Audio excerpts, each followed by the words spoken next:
एक छोटे से गांव में एक ईमानदार किसान अपनी बेटी के साथ रहता था। किसान गरीब था, लेकिन मेहनती और आत्मसम्मानी भी। उसकी पत्नी का देहांत कई साल पहले हो गया था और अब उसकी बेटी ही उसका सहारा थी। किसान रोज खेत में काम करता और बेटी घर का सारा काम संभालती। लेकिन एक साल बारिश बहुत कम हुई और फसल बिल्कुल खराब हो गई। किसान कर्ज में डूबता चला गया। उसके पास अपने खेत को बचाने के लिए कोई रास्ता नहीं था। एक दिन जमींदार ने किसान से कहा, अगर तुम अपना कर्ज नहीं चुका सकते तो तुम्हें अपनी बेटी मेरी सेवा में देनी होगी।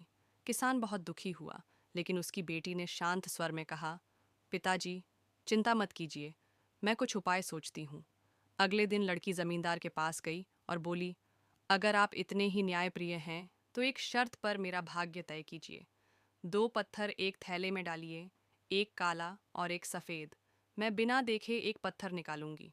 अगर काला निकला तो मैं आपकी सेवा में रहूंगी। अगर सफ़ेद निकला तो आप सारा कर्ज माफ करेंगे। लेकिन आप पत्थर खुद डालें। जमींदार ने चालाकी से दोनों काले पत्थर डाल दिए, लेकिन लड़की ने देख लिया। उसने मुस्कुराते हुए एक पत्थर निकाला और बिना देखे जमीन पर गिरा दिया। फिर उसने चतुराई से कहा, अब जो पत्थर थैले में बचा है वही बताएगा कि मैंने कौन सा निकाला था। जमींदार को शर्म आ गई, क्योंकि अब अगर वह दूसरा काला पत्थर दिखाता तो सबको पता चल जाता कि उसने धोखा दिया था।